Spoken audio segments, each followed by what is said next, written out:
Assalamualaikum warahmatullahi wabarakatuh. Bapak Ibu guru hebat, perkenalkan saya Ibu Muslimah, calon guru penggerak angkatan 9 SD Negeri Jaranan, Kabupaten Bantul. Pada kesempatan kali ini, saya akan mempersembahkan sebuah video tentang pemahaman budaya positif di sekolah bersama Bapak Ibu guru SD Negeri Jaranan. Selamat menyaksikan.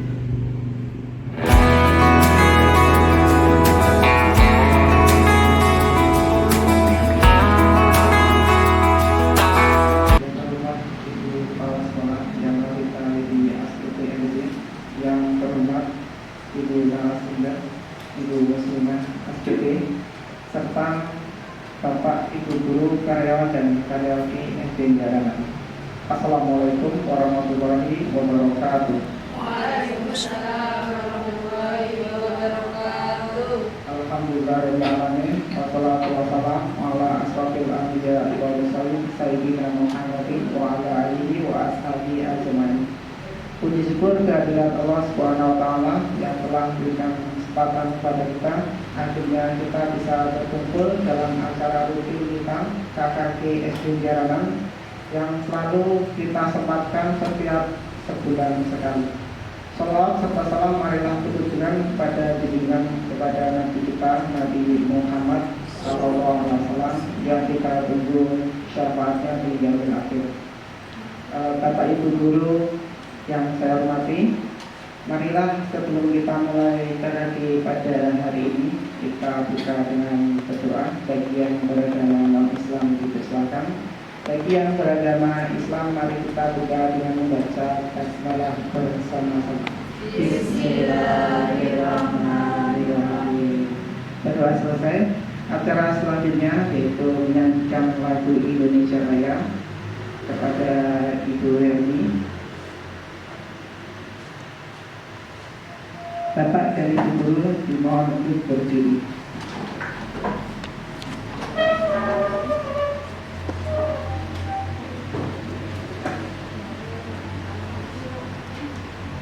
Hiduplah Indonesia Raya 1, 2, 3. Indonesia tanah airku, tanah tumpah darahku.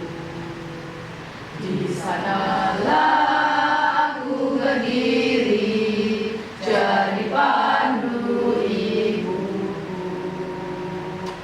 Indonesia kebangsaanku, bangsa dan tanah airku. Marilah kita berseru, Indonesia bersatu.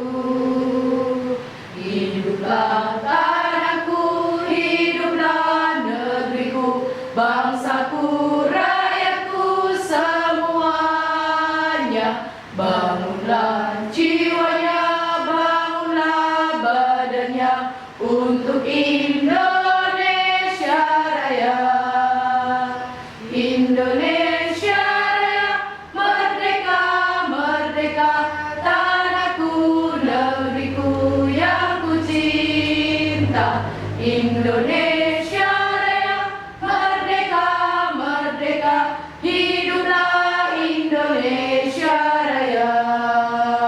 Indonesia Raya, merdeka, merdeka, tanahku, negeriku yang ku cinta. Indonesia Raya, merdeka, merdeka, hiduplah Indonesia Raya. Ibu Herni, hadirin dimohon untuk duduk kembali. Acara selanjutnya sambutan dari Ibu Kepala Sekolah kepada Ibu Janwanita, dipersilakan. Assalamualaikum warahmatullahi wabarakatuh. Waalaikumsalam warahmatullahi wabarakatuh. Ini belum semangat ya. Saya ulangi lagi. Ya, Assalamualaikum warahmatullahi wabarakatuh. Waalaikumsalam warahmatullahi wabarakatuh. Ya, alhamdulillahirobbilalamin. yang mana pada siang hari yang sangat panas nih, udaranya mungkin sampai 38 atau 39 derajat Celcius, tapi kita masih diberikan nikmat sehat, nikmat sempat untuk melaksanakan agenda rutin kita lagi sekolah. Shalawat serta salam semoga selalu tercurah pada junjungan Nabi Muhammad Sallallahu Alaihi Wasallam yang syafaat pertolongannya kita nantikan nanti di yaumul akhir. Ya, Bapak Ibu, guru dan karyawan SD Negeri Jalanan yang saya hormati dan juga saya sayangi, ya. Pada siang hari ini kita melaksanakan agenda rutin dengan tema yang berbeda dengan tema kegiatan yang sebelumnya, yakni untuk siang ini kita membahas terkait budaya positif.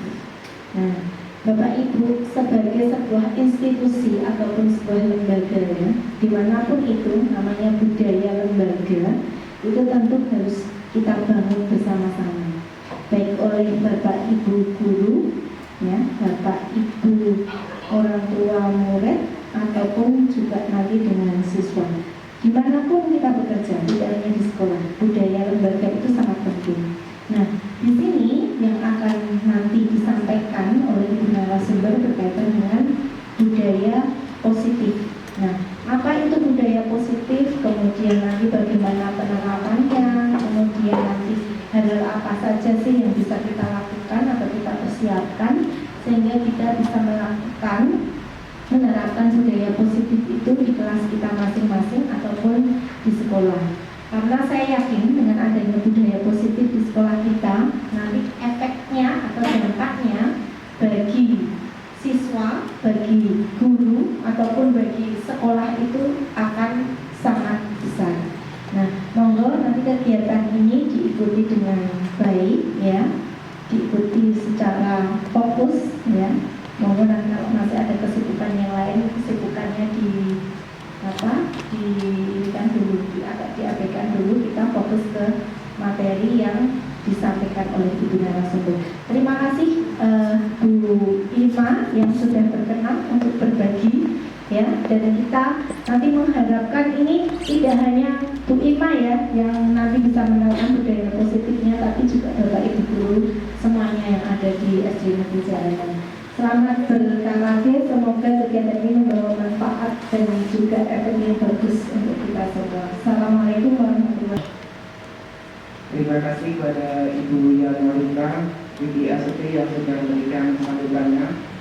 Yang perlu diingat kepada kita semua, apapun kegiatannya jangan disambi, ya, agar kita tetap fokus mendengarkan materi dari narasumber kita.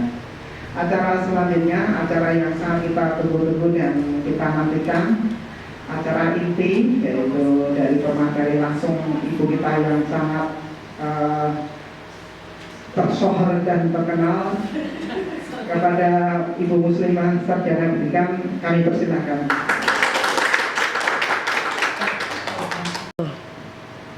Assalamualaikum warahmatullahi wabarakatuh. Waalaikumsalam warahmatullahi wabarakatuh. Yang terhormat Ibu Kepala Sekolah Ibu Yan Marita, yang saya hormati Bapak Ibu guru dan juga karyawan SD Negeri Jalanan. Alhamdulillah, puji syukur senantiasa kita panjatkan atas rahmat hidayah dari Allah Subhanahu wa Ta'ala yang pada kesempatan siang hari ini walaupun agak terik dan panas, alhamdulillah kita masih diberi tempat kipas sehingga mudah-mudahan mengurangi rasa panas kita. Baik Bapak Ibu guru yang saya hormati, sebelum acara dimulai yang akan saya sampaikan yaitu budaya positif. Namun untuk memberikan semangat bisa kita tepuk bersama-sama, ya. Tepuk satu, yes, yes ya. Tepuk satu, yes. Tepuk dua, oke. Tepuk dua, oke. Tepuk tiga apa? Semangat, oke. Tepuk tiga, semangat. Tepuk empat, Konsentrasi. tepuk empat, Konsentrasi. tepuk lima, Siap mendengarkan. Siap mendengarkan. siap mendengarkan.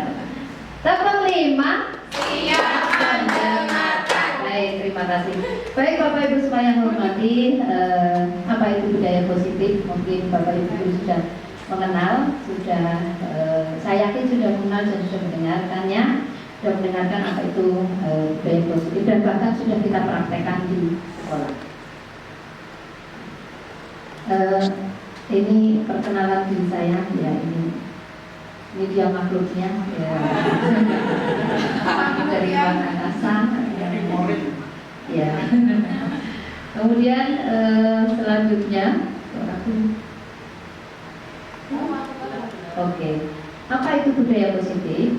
Nah, budaya positif adalah nilai-nilai atau keyakinan dan kebiasaan-kebiasaan di sekolah yang berguna pada murid, agar murid dapat berkembang menjadi pribadi yang kritis, penuh hormat dan bertanggung jawab.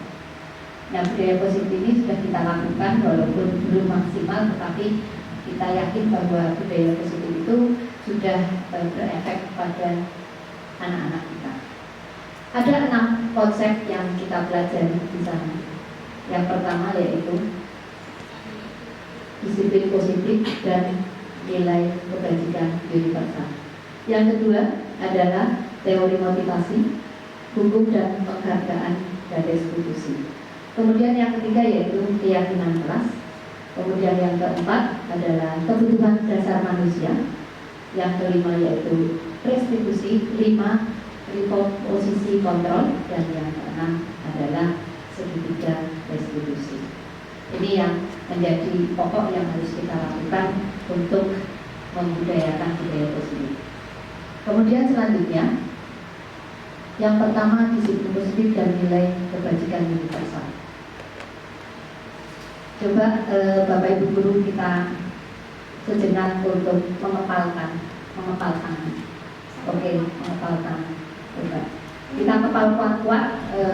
Seandainya ada seseorang di sini, ada yang benar berharga, kemudian ada seseorang yang mau membukakan, kira-kira bagaimana? Boleh apa tidak? Yang berharga punya kita?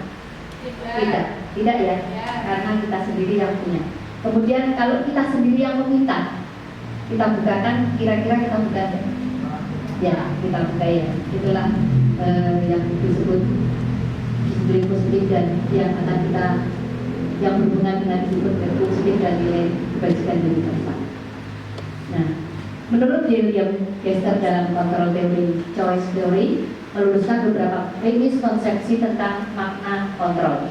Kita bicara tentang kontrol dulu sebelum kita ke sana. Yang pertama, ilusi guru mengontrol murid. Nah, ini tadi posisi kontrolnya ya, kita seolah-olah sebagai guru, bukan seolah-olah ya, kita sebagai guru biasanya bisa mengontrol murid. Kita tidak bisa memaksa murid untuk berbuat sesuatu jikalau murid tersebut memilih untuk tidak menuruti atau tidak melakukan. Seperti kita tadi diminta untuk mengepal tangan, kemudian diminta orang lain untuk membukakan tapi sehingga orang lain tidak bisa memaksa kita. Kemudian teori kontrol menyatakan bahwa semua perilaku memiliki tujuan, bahkan terhadap perilaku yang tidak baik atau tidak disukai, itu tetap ada tujuannya. Jadi walaupun kita mengarahkan ke anak, tetapi kita tidak bisa memaksakan. Kemudian yang kedua, ilusi bahwa semua penguatan positif efektif dan bermanfaat. Belum tentu. Penguatan positif atau bujukan adalah bentuk-bentuk kontrol. Jadi bentuk-bentuk kontrol itu penguatan positif, termasuk penguatan positif. Tetapi kita juga tidak bisa mengontrol orang lain, tidak bisa memaksa. Kemudian usaha untuk mempengaruhi murid adalah usaha mengontrol. Dalam jangka waktu tertentu, murid menyadari bahwa mencoba untuk menolak, menyadarinya dan bisa mencoba untuk menolaknya. Semakin besar usianya, mungkin wawasannya juga akan semakin luas, mungkin akan lebih sulit lagi untuk kita arahkan. Kemudian murid tersebut menjadi tergantung pada pendapat sang guru untuk bisa melakukannya. Selanjutnya, kritik dan membuat orang merasa bersalah dapat menguatkan karakter. Biasanya kita itu silakan dikritik biar kita lebih maju. Itu biasa pendapat kita seperti itu. Ternyata tidak seperti itu. Menggunakan kritik dan rasa bersalah untuk mengontrol murid menuju pada identitas gagal. Ternyata membuat anak itu gagal, bukan malah menambah berkembang. Kemudian mereka belajar untuk merasa buruk tentang diri kita. Anak yang mentalnya kurang kuat mesti akan down dikritik oleh kita. Kemudian yang keempat, orang dewasa memiliki hak untuk memaksa. Biasanya guru ada yang mentang-mentang kita itu seorang guru, teman-teman anak-anak didik kita harus nurut kepada kita, tapi itu tidak benar. Perilaku maksa tidak akan efektif untuk jangka waktu panjang, dan sebuah hubungan akan membentuk suatu permusuhan dan permusuhan. Jadi memaksa itu mungkin anak kita kadang-kadang menuruti ya, tetapi lama-kelamaan itu karena memaksa sehingga membuat nanti sesuatu yang akan merusak di kemudian hari. Itu ada 4 yang mungkin penilaian kita zaman dulu, mari kita ubah untuk hal-hal yang sudah pernah kita lakukan seperti mengkritik, memaksa dan seterusnya. Selanjutnya, bagaimana seseorang bisa berubah dari paradigma stimulus respon kepada pendekatan dari kontrol menurut Stephen R. Covey. Yang pertama, Stephen R. Covey menyatakan bahwa bila kita ingin membuat kemajuan perlahan, sedikit-sedikit, ubahlah sikap dan perilaku kita.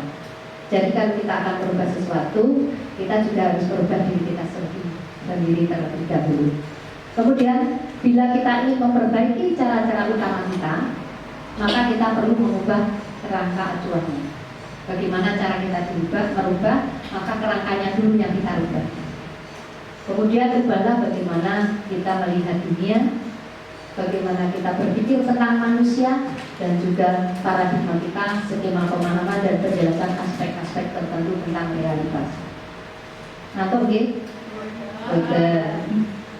Selanjutnya ini dia stimulus responnya, realitanya kebutuhan kita sama. Dari kontrolnya menyatakan bahwa berbeda. Kemudian semua orang melihat hal yang sama, tetapi dari kontrol menyatakan bahwa setiap orang memiliki gambaran yang berbeda. Dan seterusnya, tidak akan saya baca satu persatu, nanti tidak ngantuk. Kemudian dari disiplin positif dan nilai kebajikan universal. Nah, makna disiplin, makna kata disiplin. Ketika mendengar kata disiplin, apa yang kita bayangkan? Tertib. Apalagi? Aturan. Terus? Apalagi satu lagi? Kepatuhan terhadap peraturan. Begitu. Itu pandangan kita terhadap disiplin. Nah, kata disiplin sering dihubungkan dengan hukuman, betul? Betul. Kemudian padahal sesungguhnya berbeda. Karena belajar tentang disiplin positif tidak harus dengan hukuman. Justru salah satu alternatif terakhir kalau kita tidak bisa menggunakannya sama sekali. Jadi boleh kita gunakan dengan hukuman. Kalau perlu tidak usah. Terus kalau yang nggak disiplin, sebaiknya kita apakan? Jawabannya nanti, sabar ya. Nah, Ki Hajar Dewantara mengatakan bahwa di mana ada kemerdekaan, disitulah harus ada disiplin yang kuat. Sungguh pun disiplin itu bersifat self-disiplin, yaitu kita sendiri yang mewajibkan kita dengan sekeras-kerasnya. Tetapi itu sama saja bahwa kalau kita tidak cakap melakukan self-disiplin, wajiblah penguasa lain mendisiplinkan diri kita. Dan peraturan bidang itulah harus ada di dalam suasana yang merdeka. Jadi tetap ada aturan tetapi suasananya merdeka.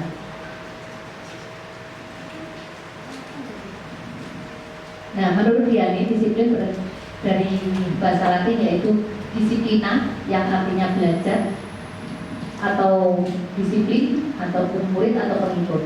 Nah, seseorang yang memiliki disiplin diri berarti mereka bisa bertanggung jawab terhadap apa yang dilakukan. Seseorang yang mempunyai disiplin itu seseorang yang mempunyai tanggung jawab dengan apa yang sudah kita lakukan. Karena mereka mendasarkan tindakan mereka pada nilai-nilai kebajikan yang universal. Itu adalah disiplin. Kemudian, nah, teori motivasi diri hukuman yang kedua ini ya, yang tadi disiplin, kemudian yang kedua teori motivasi, hukuman dan penghargaan serta restitusi. Teori motivasi, di sini ada teori motivasi ada dua, motivasi eksternal dan motivasi internal. Motivasi eksternal itu yang pertama untuk menghindari kenyamanan. Jadi kita punya tujuan dari luar. Kalau kita punya motivasi melakukan sesuatu, motivasinya bukan motivasi money oriented ataupun apa, tetapi motivasinya karena menghindari ketidaknyamanan atau hukuman. Kemudian apakah yang terjadi apabila saya tidak melakukannya. Jadi kita mungkin akan dihukum jika kita tidak melakukan sesuatu. Kemudian untuk mendapat imbalan dari orang lain, apa yang akan saya dapatkan apabila saya melakukannya, mendapatkan imbalan. Kemudian yang ketiga, motivasi internal. Ini tujuannya disiplin positifnya ini untuk menghargai diri sendiri, menjadi insan sesuai harapan kita. Jadi saya akan menjadi orang yang seperti apa apabila saya melakukan itu. Jadi itu motivasi internal dalam diri kita sendiri. Motivasi dalam diri atau intrinsik. Kalau tadi eksternal, ini intrinsik atau dalam diri. Saat seorang anak belajar yang pertama kalinya menggabungkan huruf dan kata serta menyadari bahwa dia dapat membaca, timbul pijar di matanya dan sebuah senyuman di wajahnya. Anak tersebut begitu gembira bahwa ia telah mempelajari dan menguasai suatu keterampilan baru. Kesadaran akan kemampuan bahwa dia sudah dapat membaca sesungguhnya sudah merupakan suatu penghargaan. Nah, jika kita memberi penghargaan pada saat itu kepada seorang anak itu, maka dengan apa yang mereka capai, maka kita akan mengambil kegembiraan saat sedang yang dirasakan oleh anak tersebut secara alamiah. Jadi apabila seseorang anak itu sudah bisa dengan sendirinya melakukan hal yang ia belum bisa dengan bangganya, maka sebaiknya kita tidak usah memberikan penghargaan. Karena apa? Walaupun kita tidak memberi penghargaan, anak itu juga sudah sukses, sudah bisa. Penghargaan akan membuat kita mengurangi kegembiraan secara alami, seperti itu. Nah, ini dia. Yang kedua, hukuman, konsekuensi dan restitusi. Yang ketiga, ada tindakan, kemudian ada pelanggaran, dan yang terakhir ada hukuman. Itu yang timbul kenapa ada hukuman, karena ada tindakan, kemudian tindakan itu melanggar, kemudian kita dikasih ada konsekuensinya atau hukuman. Nah, hukuman dan penghargaan. Hukuman itu ya Bapak Ibu. Halo Bapak Ibu. Hai. Oh la la la. Oh le le le. Ola ola ola. Ole ole ole. Oli oli oli. Oke, baik ya. Kemudian sekarang kita akan masuk ke restitusi. Apa itu restitusi? Restitusi adalah proses menciptakan kondisi bagi murid untuk memperbaiki kesalahan mereka, sehingga mereka bisa kembali pada kelompok mereka dengan karakter yang lebih kuat. Itu restitusi. Saya ulangi kembali, restitusi adalah proses menciptakan kondisi bagi murid untuk memperbaiki kesalahan mereka, sehingga mereka bisa kembali pada kelompoknya dengan karakter yang lebih kuat. Itu restitusi. Nah, restitusi juga merupakan proses kolaborasi yang mengajarkan murid untuk mencari solusi untuk memecahkan sebuah masalah mereka dan membantu murid berpikir tentang orang seperti apa yang mereka inginkan dan bagaimana mereka harus memperlakukan orang lain. Itu ya Bapak Ibu tentang restitusi. Kemudian keyakinan kelas seperti apa? Mengapa ada keyakinan kelas? Mengapa bukan peraturan kelas saja? Ada yang tahu? Benar?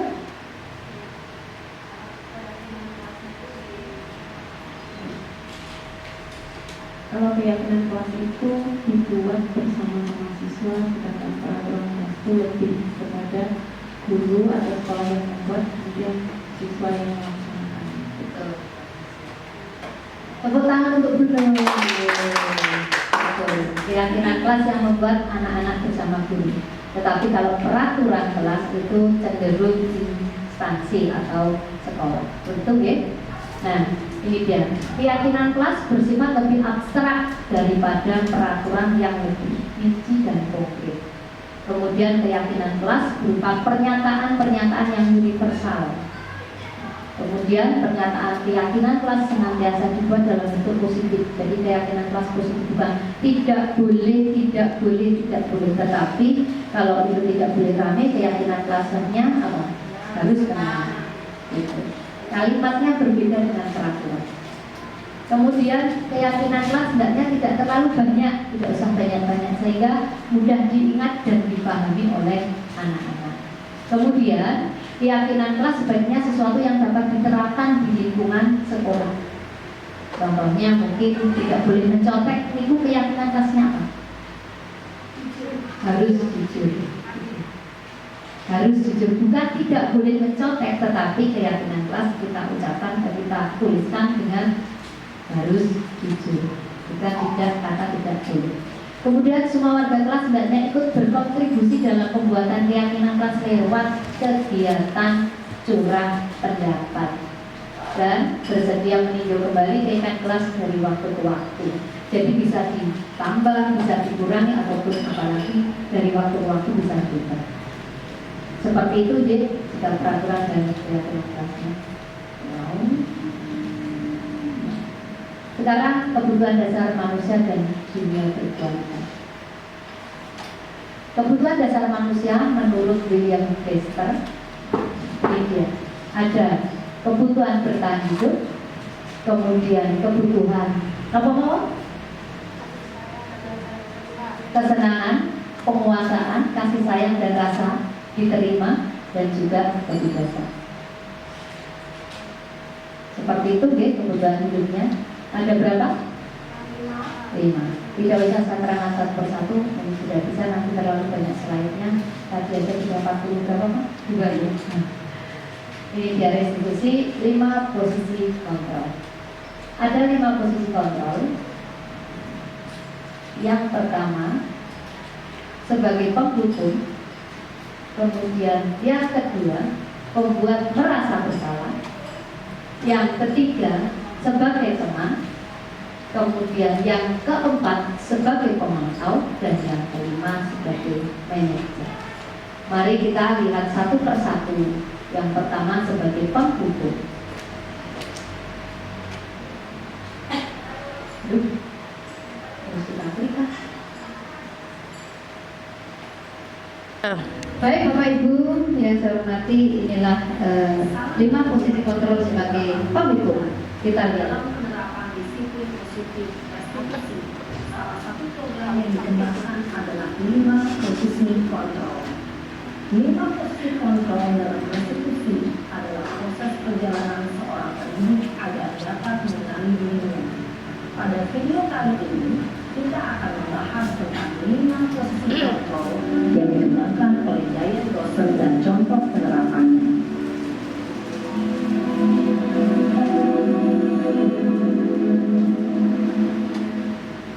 Lima posisi kontrol itu adalah 1. Posisi penghukum, 2. Posisi pembuat merasa bersalah, 3. Posisi teman, 4. Posisi pemantau atau monitor, dan 5. Posisi manajer. Untuk lebih memahami kelima posisi tersebut, mari kita saksikan kasus Naren yang terlambat hadir 20 menit di sekolah dan melihat bagaimana kelima posisi kontrol dalam menghadapi masalah tersebut.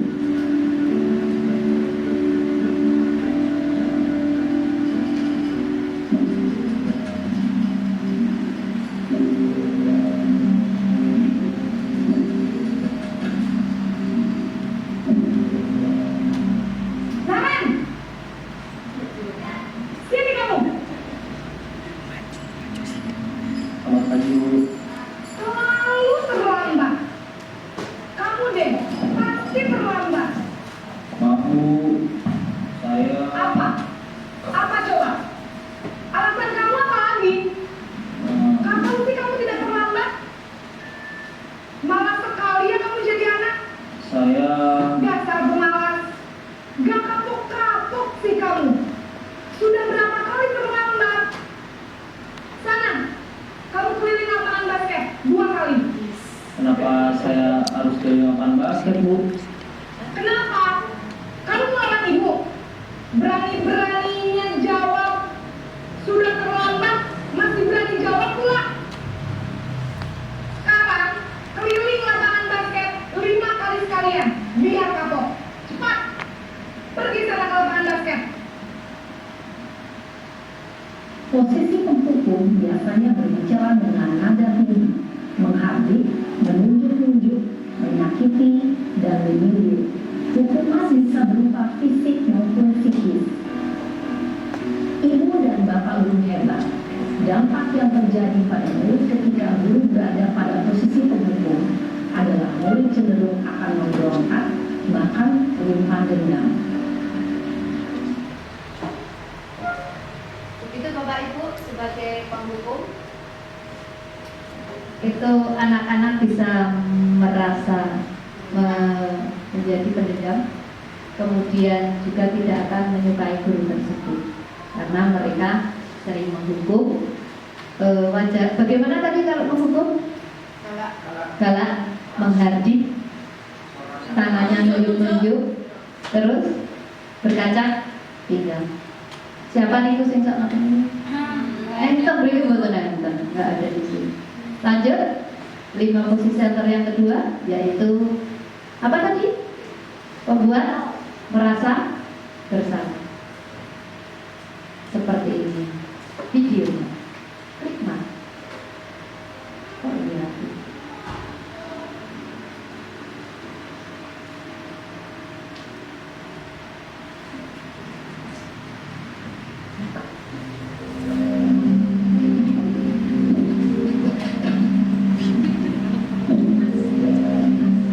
Naren!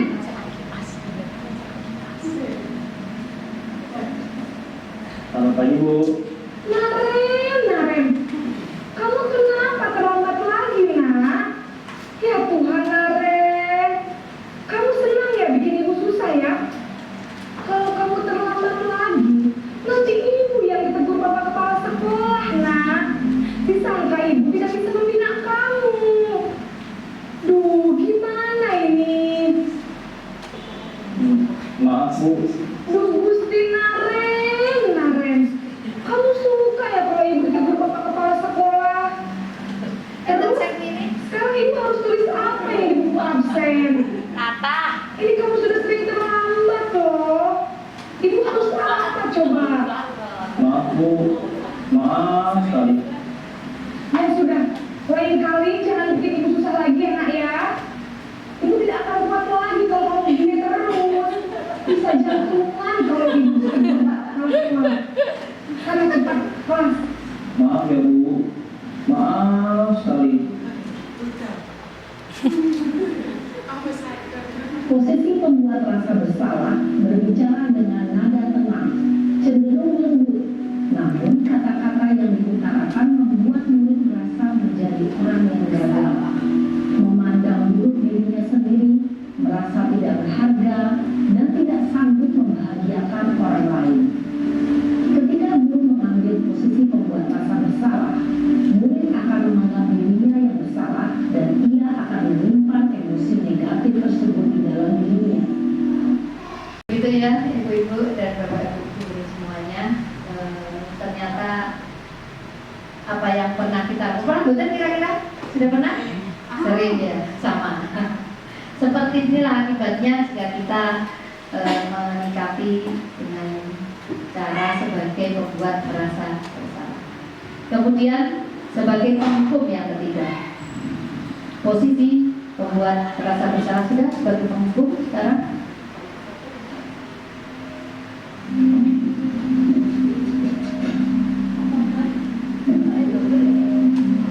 Naren,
Habis ibu saya lupa membangunkan saya, Bu. Kamu malah menyalahkan ibu kamu. Kamu kan anak yang larinya paling kencang. Kok terlambat sih? Iya, Bu. Saya memang terlambat bangun tadi. Jadi biarpun saya lari kencang, tetap gak kejar, Bu. Ya sudah sana. Nanti lain kali larinya lebih kencang lagi ya. Biar gak terlambat lagi. Bikin senang ibu. Demi ibu. Bisa kan? Bisa lah, Bu. Ya sudah sana masuk kelas. Ibu beresin urusan absen kamu. Kamu ini ada-ada saja. Dalam posisi teman, guru berbicara dengan nada suara ramah, akrab, cenderung bersenda gurau untuk menjaga suasana tetap santai. Murid akan merasa senang, aman, dan akrab dengan guru.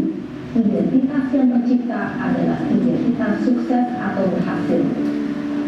Namun, perlu diingat, karena ini masih dorongan eksternal, maka ada faktor ketergantungan dari murid kepada orang tertentu.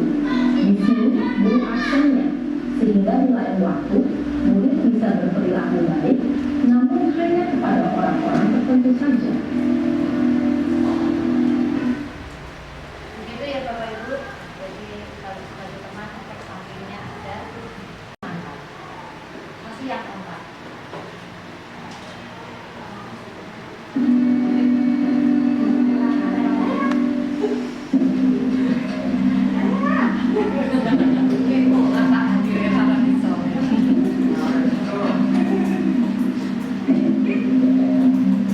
Naren!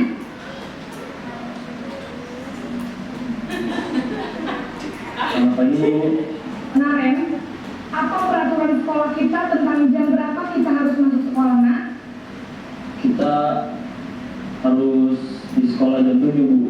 Iya betul, sekarang sudah jam 7.20. Naren sudah tahu konsekuensinya jika terlambat hadir.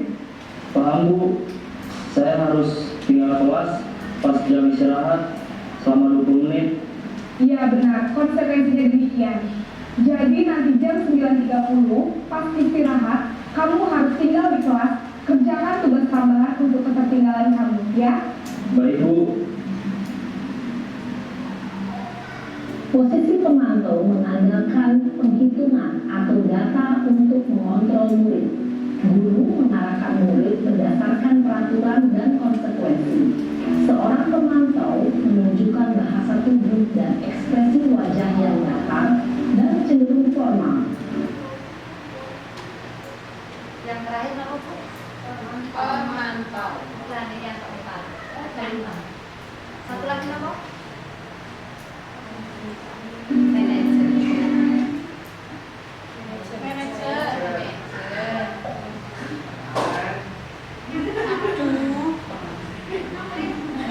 Selamat pagi, Bu.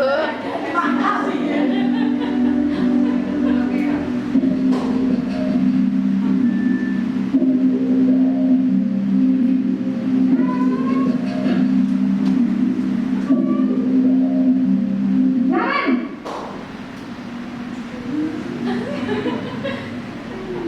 Selamat pagi, Bu. Selamat pagi, Naren. Maaf, Bu. Saya terlambat. Iya, sekolah masuknya jam 7, sekarang sudah jam 7.20. Jadi sekarang bagaimana ini, Naren? Maaf, Bu. Saya lupa setel alarm saya semalam. Baiklah, menurut kamu, keyakinan sekolah yang mana yang perlu kamu tingkatkan? Menghargai diri sendiri dan orang lain mungkin, ya, Bu. Setuju. Jadi, apakah Naren meyakini prinsip saling menghormati tersebut? Iya, Bu. Saya meyakininya. Apakah Naren bersedia memperbaiki masalah keterlambatan ini? Bersedia, Bu. Bagaimana kamu akan memperbaiki masalah keterlambatan ini? Saya akan coba untuk tidak lupa menyetel alarm saya, Bu. Baik, kalau Naren komentar alarm di rumah, ada orang yang kira-kira bisa bantu mengingatkan tidak? Ada, Bu. Kata saya, Kak Emma. Ada lagi selain Kak Emma? Selain Kak Emma, ada ibu saya. Baik, jadi yang mengingatkan Naren adalah Kak Emma dan ibu kamu ya? Kira-kira akan mulai alarm kapan setelah pulang sekolah akan segera saya lakukan. Baik, jadi Naren akan setel alarm untuk bangun besok pagi dan akan diingatkan oleh kakak dan ibunda Naren ya. Ada lagi yang mungkin perlu dilakukan Naren agar tidak terlambat bangun lagi? Tidak ada, Bu. Baik Naren, terima kasih untuk kerjasama kamu. Sekarang kamu perlu kembali ke kelas untuk belajar. Baik, Bu. Terima kasih. Posisi manajer adalah posisi kontrol. Yang mana yang paling ideal? Berarti kita belajar menjadi manajer. Yang terakhir, segitiga restitusi. Apa itu segitiga restitusi? Restitusi adalah proses menciptakan kondisi bagi murid untuk memperbaiki kesalahan mereka sehingga mereka bisa kembali pada kelompoknya mereka dengan karakter yang lebih kuat. Ada 3 segitiga restitusi. Yang pertama yaitu menstabilkan identitas. Kemudian yang kedua, validasi tindakan yang salah. Dan yang ketiga adalah menanyakan keyakinan. Nah, dari salah saya yang pertama yaitu menstabilkan, segitiga restitusi membantu murid menjadi lebih memiliki tujuan, disiplin positif dan memulihkan dirinya setelah berbuat salah. Jadi setelah berbuat salah, dia akan bisa memulihkan dirinya sendiri untuk lebih percaya diri. Kemudian melalui pendekatan restitusi, ketika murid berbuat salah, guru akan menanggapi dengan mengajak murid untuk berefleksi tentang apa yang dapat mereka lakukan untuk memperbaiki kesalahan mereka sehingga menjadi pribadi yang lebih baik dan lebih menghargai diri sendiri. Seperti itu. Kemudian ini dia contoh-contohnya. Yang pertama, menstabilkan identitas. Seperti apa? Yang pertama yaitu setiap orang itu pasti pernah melakukan kesalahan loh. Gitu. Kita bisa memuat seperti itu. Kemudian bisa mengatakan kamu bukan satu-satunya orang yang pernah melakukan itu. Bu Ima, Bu Guru juga pernah loh. Nah itu salah satu menstabilkan identitas. Kemudian untuk validasi tindakan yang salah, contohnya kita mengatakan kamu tentu punya alasan mengapa kamu melakukan seperti itu. Atau juga apakah ada cara yang lebih efektif untuk tidak mendapatkan apa yang kamu butuhkan. Kemudian yang ketiga yaitu menanyakan keyakinan. Contohnya kita bisa menanyakan kepada anak keyakinan apa yang telah kita sepakati. Atau kamu ingin jadi orang yang seperti apa?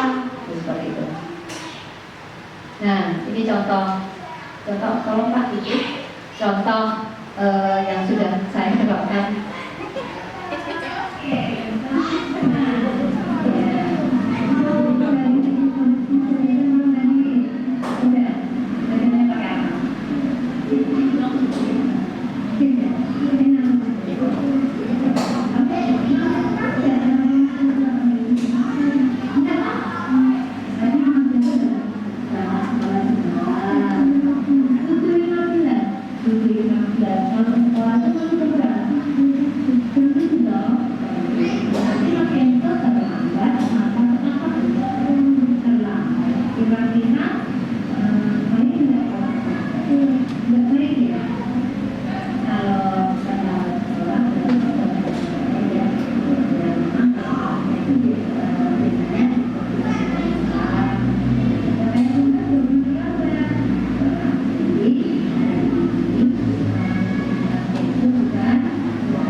inilah Bapak Ibu Guru praktek segitiga restitusi yang sudah saya terapkan kepada salah satu murid di kelas.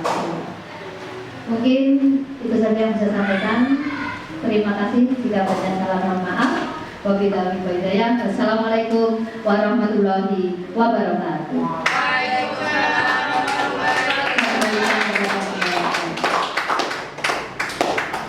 Terima kasih pada Ibu Muslimah yang sudah memberikan materinya pada siang hari ini. Boleh tepuk tangan lagi?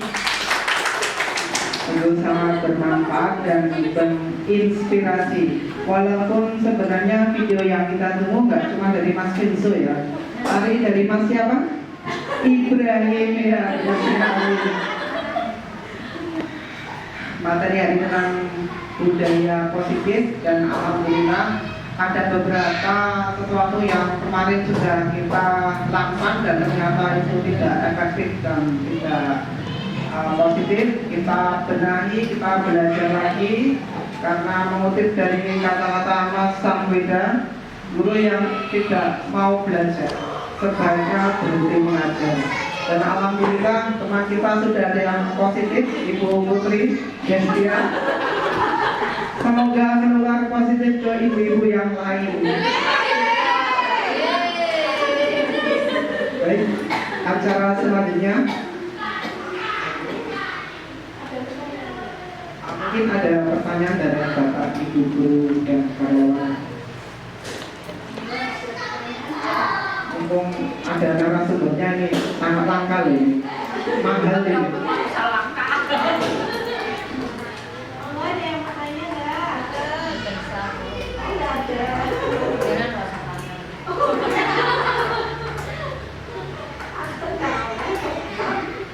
Kalau nggak ada, besok jangan lupa upacara hari Sumpah Pemuda. Baju putih dan merah putih. Marilah Bapak Ibu Guru semua, sebelum kita akhiri KKG pada siang menjelang sore hari ini, kita berdoa. Bagi yang beragama Islam dipersilahkan. Bagi yang beragama Islam, marilah kita tutup dengan baca hamdalah bersama-sama. Alhamdulillah. Banyak salah dari saya, mohon maaf. Saya akhiri. Wassalamualaikum warahmatullahi wabarakatuh. Apa kabar anak-anak? Alhamdulillah, luar biasa. Allahu Akbar, tetap semangat. Selamat pagi anak-anak. Pagi, luar biasa. Tepuk semangat ya. Tepuk semangat.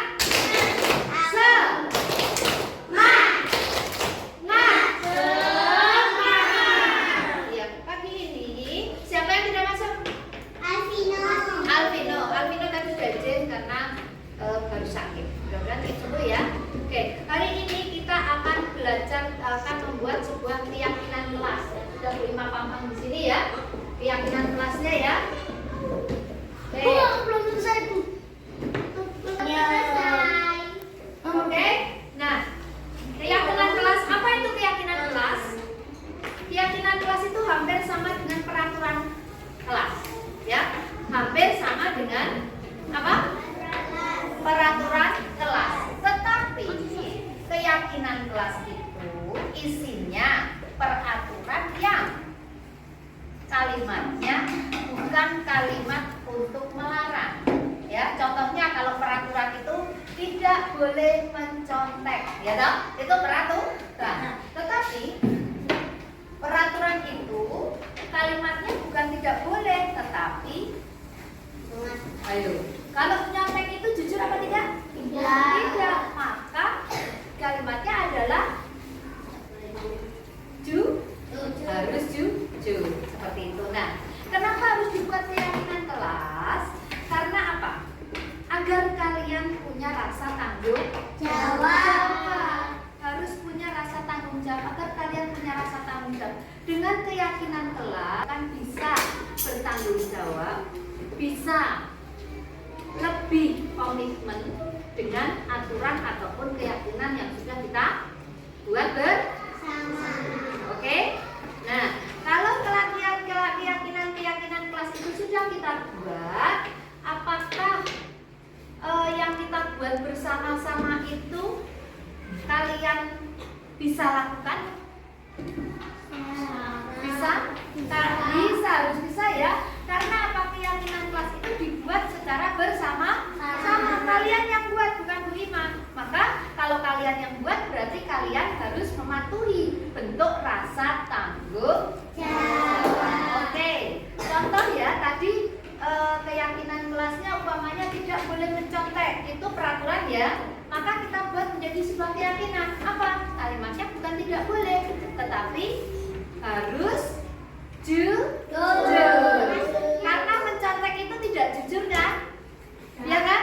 Mencontek jujur apa tidak? Tidak. Makanya kalimatnya dibikin bukan, kalau peraturan tidak boleh mencontek, tidak boleh ramai, gitu kan?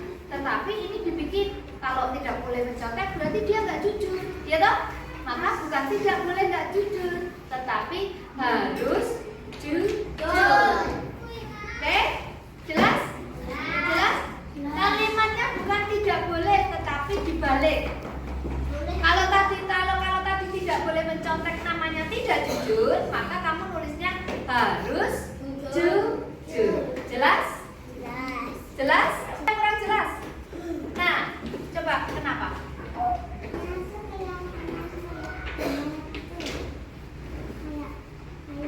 Kayak aturan, kayak kesepakatan, ya. Cuman kalau aturan dan kesepakatan itu ada kalimat yang penolakan, yang memakainya pakai tidak boleh. Contoh, tidak boleh rame. Kalau tidak rame berarti apa? Kalau tidak rame berarti apa? Kalau tidak rame berarti apa? Tenang. Berarti saat pelajaran anak-anak tenang, gitu loh. Dok? Bukan tidak rame tetapi tenang. Namanya yang kita cari. Jadi tidak ada kata tidak boleh, tetapi umpamanya tidak boleh rame berarti harus tenang. Berarti tulisannya harus tenang, gitu. Oke? Kamu bisa membuatnya ya. Nanti ditulis di kertas kecil, kalian buat. Terus umpamanya di kelas itu aturannya apa sih? Nggak boleh rame, berarti harus tenang. Tulisannya harus tenang, bukan tidak boleh. Oke? Yang lain bisa macam-macam. Apa contohnya? Kalau datang tepat waktu. Oke, apa lagi? Nah, oke, silakan kalian bisa membuatnya dengan di sini. Nanti kita tempel di sini. Terus kita seleksi mana yang bisa kita gunakan sebagai keyakinan kelas. Oke? Jelas? Sampai apa dulu? Sampai Satu saja. Ya. Aku nanya aturan sama kesepakatan itu sama nggak? Hampir sama, cuma kalimatnya yang berbeda. Kalau aturan tidak boleh ramai berarti harap tenang. Oke? Nah, kalau peraturan itu dibuat untuk tidak boleh dilanggar sama. Kita juga keyakinan juga dibuat untuk tidak dilanggar. Tetapi kalau keyakinan itu kalian lebih bisa memahami, kalian bisa lebih yakin dan nantinya bisa melaksanakan dengan baik, dengan rasa tanggung jawab. Oke? Jelas ya? Silakan ditulis mana yang bisa.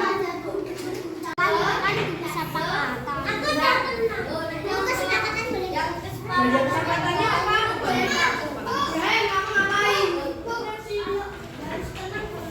Boleh. Ya usah kalimatnya aja tapi beda.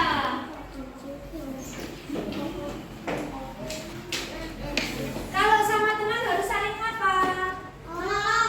Saling apa? Apa lagi? Tidak boleh nakal. Itu apa? Saling hargai dan saling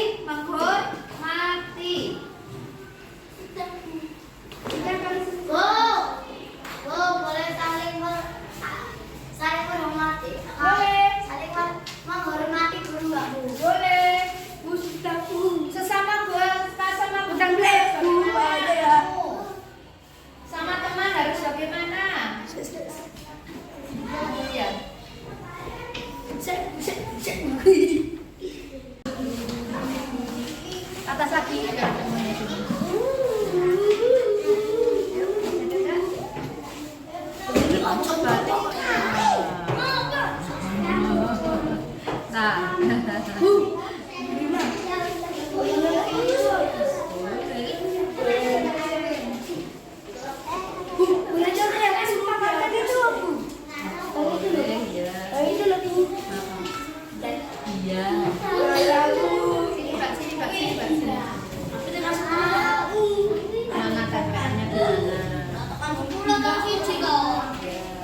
Sudah belum?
Assalamualaikum warahmatullahi wabarakatuh. Nama saya Jendra. Saya senang sekali membuat keyakinan kelas bersama teman-teman. Ting.